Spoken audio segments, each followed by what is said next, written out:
Hey VC, how's it going? Matt here, back with a new Vinyl Finds video finally. I think it's been 3 weeks since the last video we posted, which was our top 10 Vinyl Finds of 2016 countdown. And since that 3 weeks has passed, I've been sick for like 2.5 of them. I had a bad cold for a while, had the flu for like a week. It was brutal, it was awful. But I'm tip-top now, back to 100%, so I wanted to shoot a video showing some stuff I've gotten recently.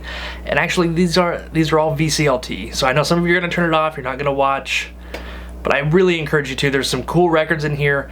It would be no different than me going to a store and finding them, except people were generous and sent them to me. So stick around and watch it. These guys deserve the praise for sending some stuff out. So first up, I did kind of a trade, a blind trade though, with Derek Fisher. Stooge93 is his YouTube channel name, and all the links to their channels will be down below in the description, so check all their channels out as I go through this. Yeah, Derek messaged me and was like, hey, I've always wanted to trade with you and maybe send something your way as well, maybe we can work something out. And we both sent each other some options, and then we just kind of decided, let's not tell each other what we're going to send. We're going to give each other kind of a value on what we're sending, and then just kind of match it and send it back. So I sent him a few albums, and he sent me a few, and it was amazing stuff. So if you've seen Derek's channel, you know his musical tastes are right in line with mine. He's a big fan of the psychedelic stuff as well. The first thing that he sent was Tricycle, self-titled, and I almost bought this album last summer when I went to Memphis, but they had like a $15 price tag and it was beat up. This one is in great shape. Cover's a little worn. That's not a big deal to me at all. The vinyl's in great shape. Fantastic album. Sunshiny pop, bubblegum, however you want to classify that there. Amazing stuff. Lemonade Parade, Mr. Henry's Lollipop Shop, Yellow Brick Rainbow, Poor Old Messages, and it's all good. It's bubblegum goodness, a little bit of a psychedelic edge here and there, but mostly bubblegum and sunshine pop. Loved it. This is great on the ABC label there as well. They put out some great stuff in the late 60s. The next one that he sent, this was big on my want list, so I'm glad that, that Derek was kind enough to send me a copy. This is Mortimer, self-titled, on Philips. Great album. The track Where Dragons Guard the Doors is such a great pop psych track. Kind of Eastern tinged stuff going on, lots of reverb. Wonderful album. Great pop psych. Not quite sunshine or bubblegum, just kind of straight pop psych, straight pop rock, and a couple of tracks, but really enjoyable stuff all around. And this is a really nice, clean copy. So thank you very much for that one, Derek. And the last one from Mr. Fisher, Jamul. I don't know how to pronounce it, but that's what it is. Self-titled album on Lizard Records. I will take the record out so you can see that label. Just a plain red label there with the Lizard logo at the top, if I can get that to show. Fantastic hard rock, hard bluesy. I don't know if I'd call it psychedelic, but just great crunchy hard rock from I think 1970, 69 or 70, somewhere in that range there. Wonderful stuff. This is not an easy album to find, not terribly expensive, but just don't see it around here at all, and it's one I've heard about quite a bit and wanted to track down, and then got it in the mail from Derek and was blown away.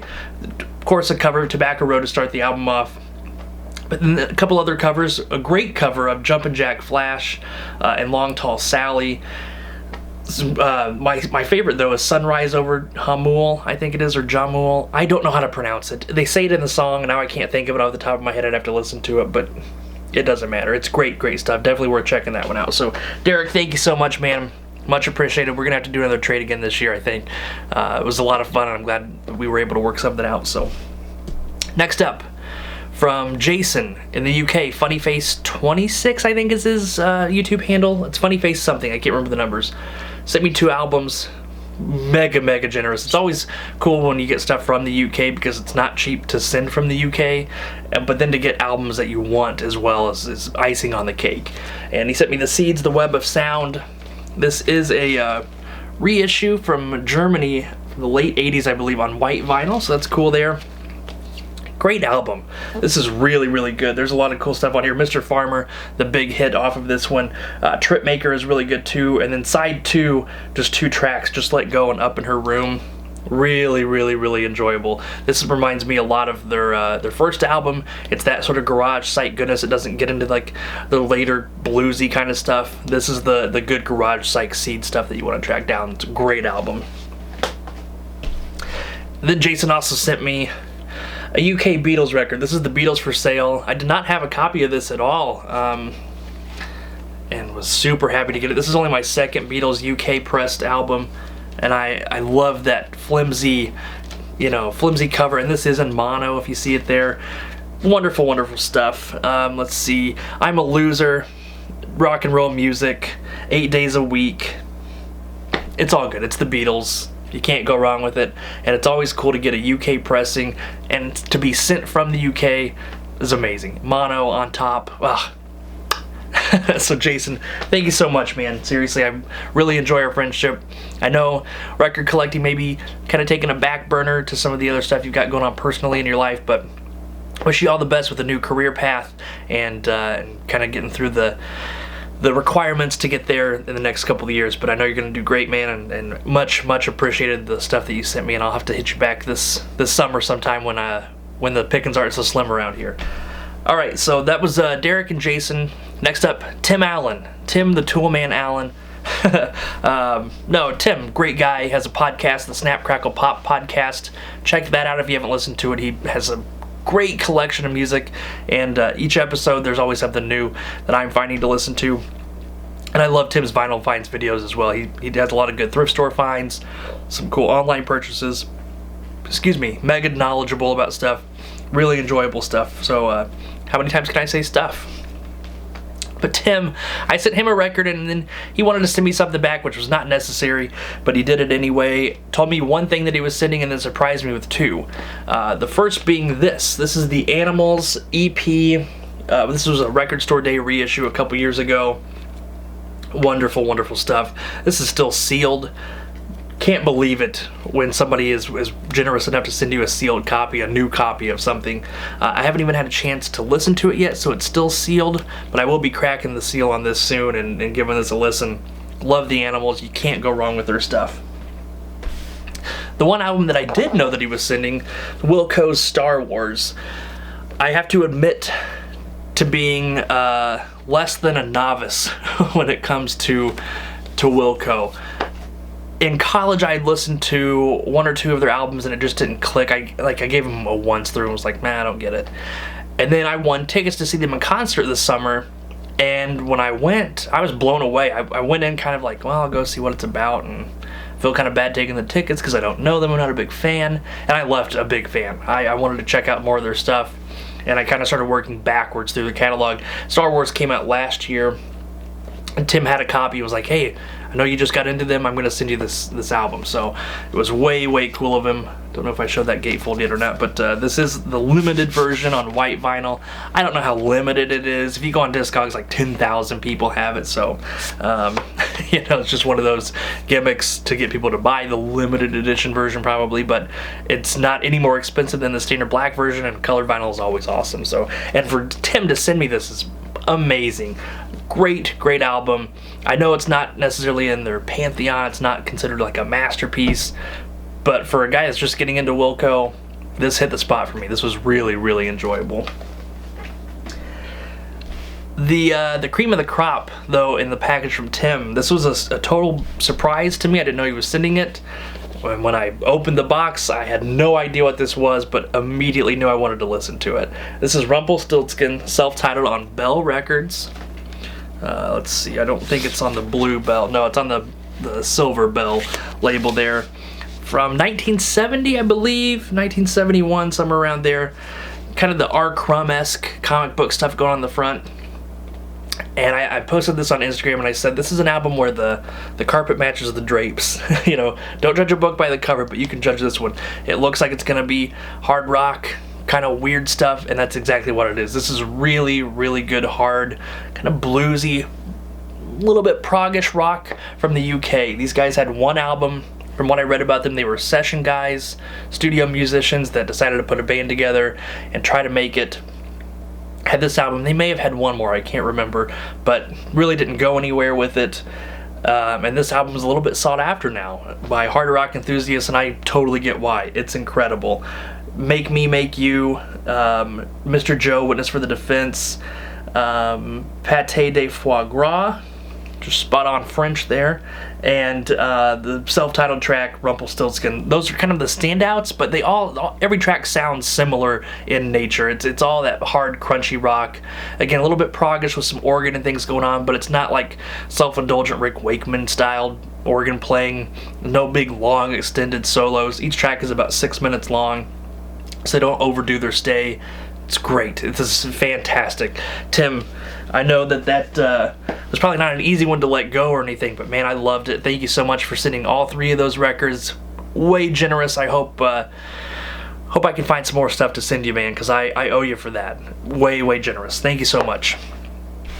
And then, no surprise, DJ Bo Grumpus, Bo Earhead 6, sent me a package. He found an upgrade copy to a thrift store find of his from a couple years ago and said, I'm going to send it to you. It's beat to crap. It plays, but it plays with a lot of noise, but it's still cool to have, and he's totally right. This is still cool to have. This is a well-worn, well-loved thrift store find of Captain Beefheart's Safe as Milk. This, for me, is like the one Beefheart album that I think I love. I like and appreciate some of his other stuff, but I don't love it. It doesn't quite click with me, but this one I really enjoy.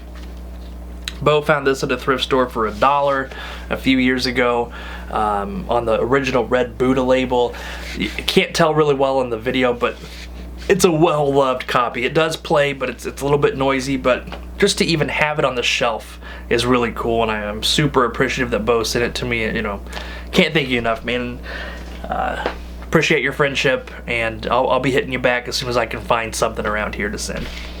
Alright, and then my friend Tom Bennett, in another vinyl group on Facebook, he's friends with Chris Dixieland Farm. You may have seen him in a couple of his videos, especially the one where he's digging with Mean Mr. Mayo in like Omaha or somewhere. He posted a record in our vinyl group, and I just said, hey, that looks cool, I don't know what that is, and he said, you know what, I'm going to send it to you. It wasn't what I was thinking it was going to be, so it's coming your way. And that record is the Weird Omen, A Breakfast Before Chaos. A French group, sort of, I guess, garagey, surfish, psychedelic-ish. Tom was wanting it to be more like the Cramps, and it's not quite that. I've only had a chance to listen to one track off of it. When I got it, I put the needle down and then had to go do something, so I had to stop listening to it and haven't had a chance to. I just got this like 2 days ago, so cool cover, love it. I've enjoyed what I heard from the track so far, so I'm excited to give the album a full listen once I get a chance to next week, probably. Mega generous of Tom to do that. And then he sent some extra goodies because that's how cool he is. Sent me Hot Tuna's Yellow Fever. Hot Tuna is kind of hit and miss for me. It's bluesy rock, post-Jefferson Airplane for a couple members. And this is one I'm not familiar with, so I'm excited to give this one a listen and see what I think of that. And then, one that he and Chris were both huge on, and I know nothing about this. This is Michael Wendroff, Southpaw, and it's sealed. Again, another sealed record. This is on Buddha Records from 1974. Looking at the instruments on the back, you've got acoustic guitars, harmonica, piano, organ, electric guitars, drums, and then percussion, including belly bongos. So I don't know what belly bongos are. I'm assuming it's just literal belly bongos, and if that's the case, I'm all for it. I play belly bongos all the time. In fact, I would say that's the instrument I'm most well versed in. So there's one track of this on YouTube that I had a chance to listen to when I was driving in my car the other day, and it's really enjoyable, like 70s rock. So I'm excited to crack the seal on this and give this a deep listen. It looks cool, looks singer-songwriter-ish, but the track I heard was full-on rock, so very excited. Then there's a long track on here, Lost Planet's 8 minutes long, so with a title like that, 8 minutes long on Buddha, I'm thinking this is going to be gold. So Tom, thank you, sir, very much. I know you don't make videos much at all anymore, but keep cranking out the Danzig memes on Facebook, and I'm going to keep liking them and sharing them. So again, seriously, man, thank you so much. Thank you to everybody that sent me anything. Thank you to you for watching and putting up with my rambling for almost 15 minutes now. I'm going to shut this down, let you go. Have a good one. We'll see you next week. See you guys.